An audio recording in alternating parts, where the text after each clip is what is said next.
인덕션 디자인과 방독면이라는 놀림을 끊임없이 받고 있는 스마트폰, 바로 아이폰 11 프로 모델이죠. 현재 저를 포함한 아주 많은 리뷰어분들이 디자인을 가지고 재미 요소로 영상에 활용하시는 것을 자주 볼 수 있었습니다. 제 영상을 보시면 아시겠지만 저는 이번 아이폰 11 프로 디자인에 대해 다소 부정적으로 말하고 있다는 것을 알고 계실 텐데요. 정말 뜬금없는 말이지만 저는 등가 교환의 법칙에 대한 믿음이 있는 사람입니다. 만약 이번 아이폰이 디자인을 이렇게 포기했다면 카메라든 디스플레이든 AP 성능이든 어떤 무언가가 획기적으로 좋아질 것이라고 혼자서 가설을 세워보았죠. 특히나 이번 아이폰은 아이폰 시리즈 최초로 프로라는 타이틀을 달고 나왔는데요. 저는 아이폰 11 프로 맥스를 약 2주 동안 사용해 보았습니다.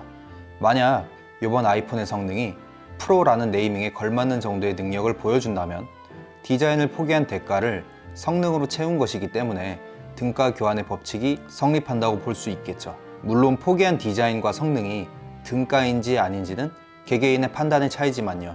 오늘은 최초로 프로라는 네이밍을 달고 온 아이폰 11 프로 시리즈가 프로라는 타이틀에 정말 어울리는 스마트폰인지, 아니면 정말 아이폰 11 아마추어로 네이밍을 바꿔야 할지, 2주간 사용해본 아이폰 11 프로 맥스의 실사용 후기를 중심으로 아이폰 11 프로 맥스에 대해 얘기해볼까 합니다.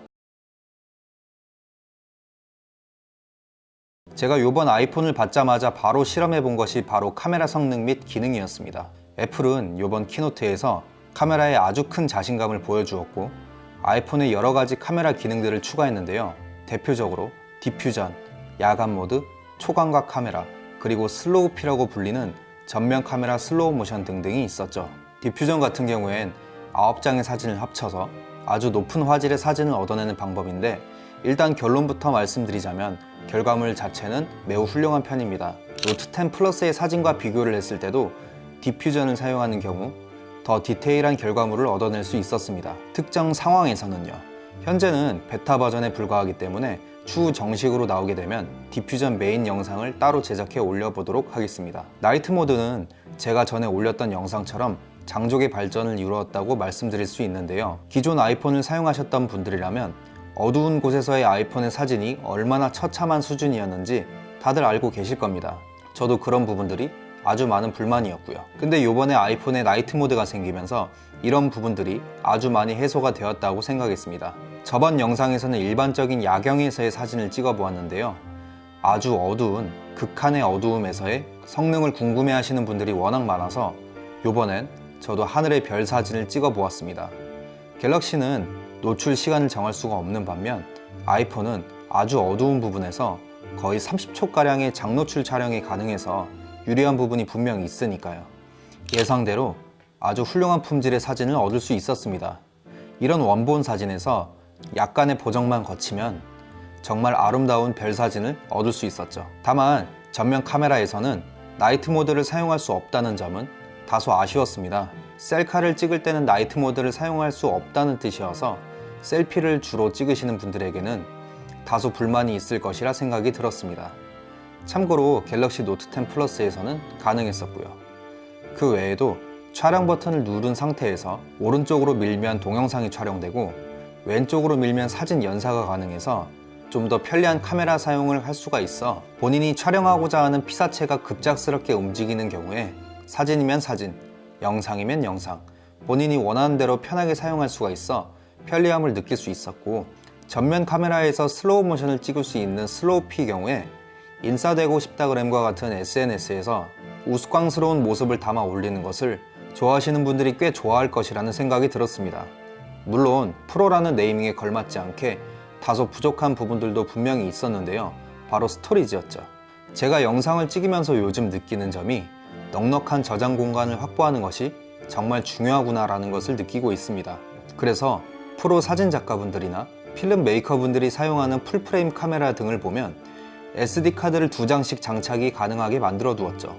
아시다시피 갤럭시 노트나 갤럭시 S와 같은 모델들은 기존 스토리지도 100기가가 넘는 스토리지를 제공하고 거기에 본인이 원한다면 마이크로 SD카드를 추가로 장착해서 아주 넉넉한 저장 공간을 확보하는 것이 가능합니다. 그 반면에 애플은 이런 저장 공간에 있어서 아주 인색한 모습을 보이는데요. 이번 키노트에서 아이폰 11 프로를 가지고 사진이나 동영상을 아주 전문적으로 촬영하는 영상들이 많이 나왔죠. 즉, 프로들이 사용할 수 있을 정도로 이번 아이폰 11 프로를 만들었다고 어필하는 느낌이 들었는데, 외장 메모리 확장이 불가능한 것은 아주 예전부터 그랬다고 했으니 그건 그렇다 쳐도 기본 스토리지를 64기가로 시작하는 건 개인적으로 아주 큰 불만이었습니다. 디퓨전으로 사진을 찍게 되면 일반 사진보다 다소 높은 용량으로 저장이 된다는 점, 스마트폰으로 정말 시네마틱한 영상들을 뽑아내기 위해선 4K 촬영이 거의 필수적이라고 생각하시면 되는데, 이런 턱없이 부족한 저장 공간들은 전혀 프로들을 배려하지 못한다는 느낌이 들었습니다. 그리고 디퓨전이나 나이트 모드 등등을 전면 카메라에서는 사용할 수가 없다는 점이나, 후면 초광각 카메라에서 나이트 모드와 디퓨전이 사용이 불가능하다는 점, 이번 아이폰 카메라의 핵심적인 기능들이 다소 제한적인 부분에서만 사용할 수 있다는 점, 카메라가 넘어가는 아주 부드러운 애니메이션에 감탄하는 것도 잠시, 애플의 설명과는 다르게 색감 차이가 다소 도드라지게 보이는 점 등등 프로답지 못한 부분들도 분명 존재했습니다. 아이폰은 AP 성능에서만큼은 항상 모든 안드로이드 스마트폰을 압도하는 것으로 유명하죠. 이번 키노트에서도 AP 성능에 대해서 다른 안드로이드 폰과 성능 차이를 그래프로 보여주는 등 자신감 있는 모습을 보여줬는데요. 사실 저도 이 부분에 대해서는 의심의 여지가 없었습니다. 여러분들이 어떻게 생각하실진 모르겠지만 애플의 AP 성능은 이미 오래전에 검증이 끝났다는 게 저의 의견이었거든요. 저의 예상대로 모든 어플, 모든 게임을 아주 쾌적하게 돌릴 수 있었습니다. 콜 오브 듀티, 레이싱 게임, 라이즈 오브 킹덤 등을 다운로드해서 플레이해봤는데 깡패 오브 깡패다운 성능을 보여주었죠. 특히나 게임을 좋아하는 저는 애플 아케이드에 대한 관심이 많은 편인데요.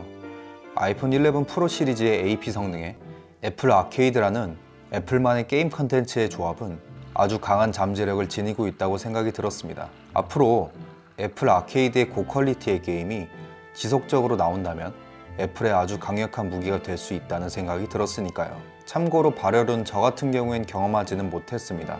물론 불만인 부분도 분명히 있었죠. 바로 램이었는데요. 애플은 타사 안드로이드 폰에 비해 램에 대해서는 다소 인색한 부분이 분명 있었습니다. 이번 아이폰 11 프로에서도 그 기조는 계속되었는데요. 아이폰 11과 아이폰 11 프로 모두 4기가의 램을 탑재해 주었죠. 물론 AP도 똑같고요. 안드로이드 폰에 비해 다소 부족한 램 때문에 여러가지 어플을 켜두었을 때 어플이 꺼졌다가 켜지는 리프레시 현상이 자주 발생하는 건 아쉬운 부분이었고, 아이폰 11과 똑같은 AP, 똑같은 램을 탑재해버려서 퍼포먼스에 있어서는 프로 모델만의 이점은 없을 것이라고 생각이 됩니다. 즉, 게임과 같은 퍼포먼스가 자신이 제품을 구매하는 데 가장 중요한 부분이라면 굳이 프로 모델로 가야 할 이유는 없다는 것이겠죠. 이번 아이폰 11 프로 맥스를 사용하면서 가장 칭찬하고 싶었던 부분이 있었습니다. 바로 배터리 부분이었는데요. 제가 아이폰 8 플러스나 노트 10 플러스를 사용하다가 아이폰 11 프로 맥스를 사용하면서 가장 크게 체감한 부분이었습니다.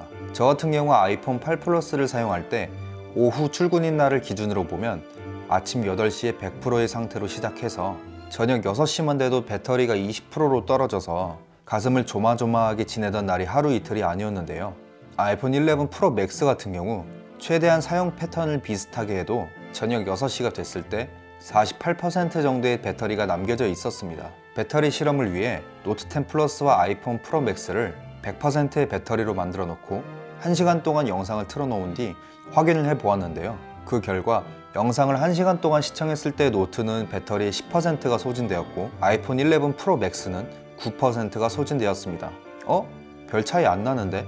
라고 생각하시겠지만 이건 시작에 불과했죠. 사용 시간이 길면 길어질수록 노트 10 플러스와 아이폰 11 프로 맥스의 배터리 차이는 점점 더 커졌습니다. 특히 배터리가 50%가 되고 나서부터는 배터리 소진 속도가 차이가 매우 많이 나는 편이었고, 배터리가 20%가 남은 빨간불 상태에서도 꺼지지 않는 끈질긴 생명력으로 정말 오랫동안 사용할 수 있었다는 것은 아이폰 11 프로 맥스의 재미있는 부분이었습니다. 거기에 이번에 최초로 18W의 고속 충전기를 넣어주었죠. 프로 모델만요. 물론 이미 삼성은 25W 충전기를 넣어주기 때문에 이번 아이폰 11 프로 모델의 18W 충전기를 보고 칭찬을 할 수는 없었지만 그래도 이 정도면 봐줄만 하다 라는 생각이 들었어요. 스마트폰에 대한 의존도가 점점 커지는 세상에서 배터리나 사용 시간도 비례하여 중요도가 점점 커지는데 이런 부분은 아주 잘했다고 생각합니다. 적어도 배터리에 대해서는 고민하실 필요가 없을 것 같아요. 베스트입니다. 이번 아이폰 11 프로 시리즈에 탑재된 디스플레이입니다. 애플에서는 200만 대 1의 명암비와 800니트의 밝기, HDR 영상이나 사진을 볼 때는 최대 1200니트의 밝기를 나타내는 등 아주 자신감 넘치는 모습을 보여주었죠. 그렇다면 실제로 사용했을 때는 어떨까요? 일단 일반적인 상황에서 800니트의 밝기를 지원하다 보니 아주 맑은 날의 외부에서 사용을 할 때 눈이 한층 더 편했는데요. 날씨가 아주 좋고 햇빛이 많은 날 스마트폰의 화면이 잘 보이지 않아 한 손으로 화면을 가리고 사용하셨던 적이 한 번씩은 있으셨을 텐데 저는 11 프로 맥스를 사용하면서 그런 행동이 많이 줄었습니다. 손으로 화면을 가리지 않아도 아주 잘 보였기 때문이죠. 그렇다면 HDR 컨텐츠 감상 시 1200니트를 지원한다는 부분은 어떨까요? 저는 밝기의 단위, 니트를 측정할 수 있는 기기가 없어서 오로지 저의 막눈에 의지할 수밖에 없었는데요. 넷플릭스에서 HDR을 지원하는 컨텐츠를 골라 아이폰 11 프로 맥스, 아이폰 8 플러스, 갤럭시 노트 10 플러스의 화면을 비교해 보았습니다.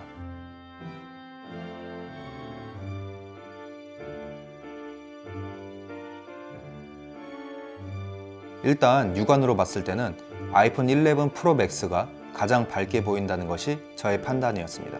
다른 모델과의 밝기 차이는 분명히 느낄 수가 있었는데요. HDR을 지원한다면 영상 시청을 할 때 아주 훌륭한 몰입감을 선사한다고 생각했습니다.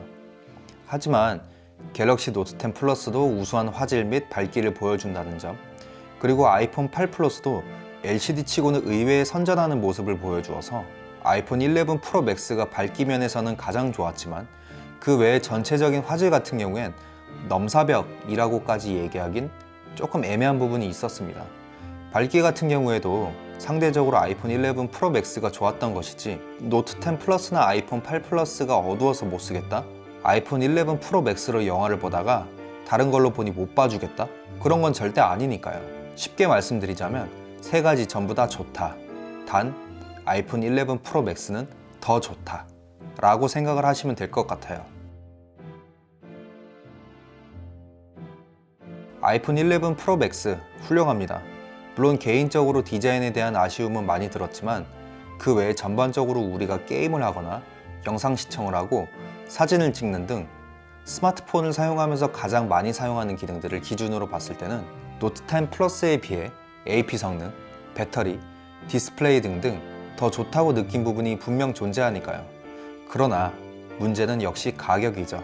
노트 10 플러스는 256기가를 기준으로 139만 7천원, 아이폰 11 프로 맥스는 256기가를 기준으로 176만원으로 노트 10 플러스보다 30만원가량 가격이 더 높고, 조금 더 황당한 건 아이폰 11 프로 맥스의 64기가의 가격은 155만원으로 책정되어 노트 10 플러스 256기가의 출고가 139만 7천원보다 15만원 정도가 더 비싸게 책정됐다는 것이었죠. 네, 64기가의 아이폰 11 프로 맥스가 256기가의 노트 10 플러스보다 더 비쌉니다. 이번 아이폰 11 프로 시리즈가 분명 나은 부분이 있지만 이런 30만원가량의 가격을 더 부담할 정도의 가치가 있는가? 저는 그 부분이 고민이 많이 되었습니다. 참고로 아이폰 11 프로 맥스의 512GB 출고가는 203만원입니다. 게임이 정말 중요하다고 생각하시는 분들은 프로 모델이 아닌 아이폰 11으로 구매를 하셔도 충분하실 것 같고, 혹시 망원 카메라가 무조건 필요하시다라고 생각하시는 분이 아니라면 역시 아이폰 11으로 구매를 하셔도 될 것 같습니다. 디퓨전과 나이트 모드의 사용이 가능하고 조리개 값도 똑같은 등등 망원 카메라의 존재 여부를 제외하고는 모두 똑같기 때문이죠.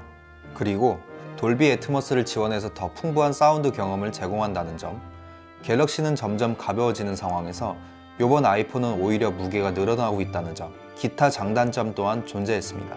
특히 무게는 생각보다 많이 거슬렸어요. 꽤나 묵직한 느낌이 듭니다. 이번 아이폰 11 프로 시리즈는 분명 프로다운 면모를 보이는 점들이 있기는 합니다.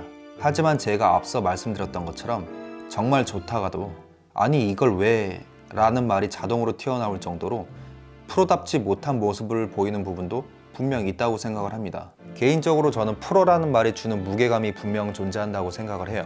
프로라는 말은 정말 모든 면에서 가격을 제외하고 완벽하다라는 전제가 있어야만 사용할 수 있는 말이라고 생각을 하는데, 가격은 프로다운 가격이지만 그 외에는 프로라고 하기엔 다소 아쉬운 부분들이 분명 존재한다고 생각을 합니다. 그런 점에 있어서 저의 마음대로 이번 아이폰의 네이밍을 다시 지어볼까 합니다. 아이폰 11 준 프로. 자, 오늘 영상은 여기까지입니다.